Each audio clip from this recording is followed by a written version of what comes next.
Batman issue 89 sees the staff at the Gotham hospital have their quiet night interrupted by the bleeding out Penguin, who was dumped in front of the hospital by Batman. He says that he will pay $100,000 and won't kill anyone's family if they call a number he gives them instead of taking him to surgery. The staff wonders where Batman has gotten to, and Penguin calls them fools since he's obviously working. Batman meanwhile battles Gunsmith, knowing his real name is Douglas Worth, a failed military contractor who began working as a domestic mercenary and contract killer who wears a flag on his face as a shorthand for the uniform he was never fit to wear. Batman quickly takes down Gunsmith with little trouble, calling Lucius and telling him that he needs another suit. Lucius tells him about the other assassins that are moving more subtly than Gunsmith was. However, Batman knows that he's reacting to them and that's what they want, so he needs to change up his strategy. He tells Lucius to find him Catwoman since he knows that she knows who is behind this, as he goes for another conspirator of the perfect crime. Harley Quinn and Catwoman meanwhile battle Designer's men in the graveyard. Harley says that that's not Joker in the coffin, he's just some guy that they worked with back in the day. Catwoman knows that the tech the men are using isn't something Joker usually uses, and Harley says that this isn't his style, since when he strikes, he wants Batman to know it's him. She's reminded of a time her and Joker tried to gas an entire movie theater, but Two-Face upstaged him, which angered Joker. Since he was going to be upstaged, he wanted it to be at least clever, not the stupid bank robbery and silver dollar thing Harvey was pulling. With the goons down, Harley says that Joker has been cleaning house as of late, and she's been following the clues, and she thinks this body was meant to be clue 1 for Batman. Selina asks what she is intending to do with the Joker, and she says that she plans on killing him, but Catwoman got here first. Suddenly, Harley saves Selina from an arrow fired by Merlin, who along with Cheshire have come to kill Catwoman. Catwoman and Harley confront the two assassins as someone watches from the bushes nearby, noting that Harley isn't so tough as she looks. Batman meanwhile heads to one of Riddler's lairs, battling the former serial killer turned assassin Mr. Teeth. Batman talks to Lucius, telling him that Edward isn't there and he expected some type of death trap, and the fact that there isn't one is worrying him. He says the one reason he never made a play for Riddler's lair before now is that every floor of the building was rigged with C4 and every tile is a pressure sensitive one, but none of it was actually set up. Taking down Mr. Teeth, Batman notes that Riddler's computers are locked, but his security feed isn't, and upon looking at it, he finds footage of the mysterious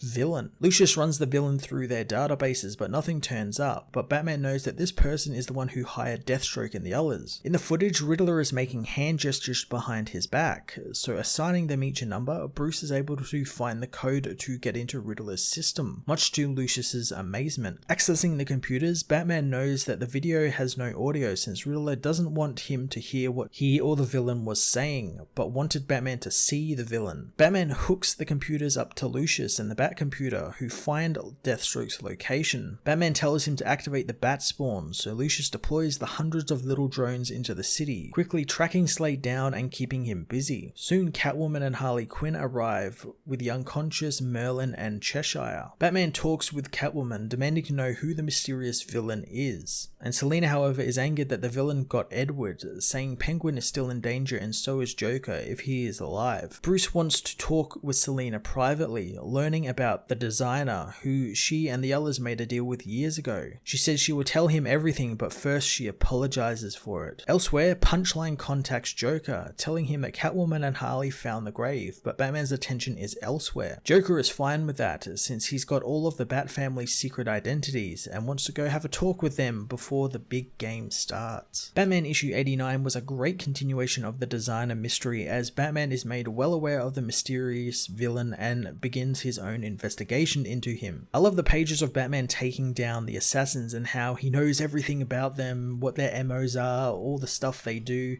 It's classic Batman stuff, and I love it when it's portrayed like that between the fights. Again, this issue was full of cool new Bat toys, this time a whole Bat drone army that is kind of reminding me of the ones we saw in Kingdom Come, albeit this time they're a little bit smaller, not the big mechs that he had patrolling the city in that book. It's been cool seeing the Joker story also play out in the background as well, and I like that it's also sort of tying into the plot now and sort of meshing all together. It's really great, and now that Joker is well aware of who all the Bat family are, I'm really looking forward to them being brought into this mystery as we head towards Joker War. I'm going to give this issue a 9 out of 10. Issue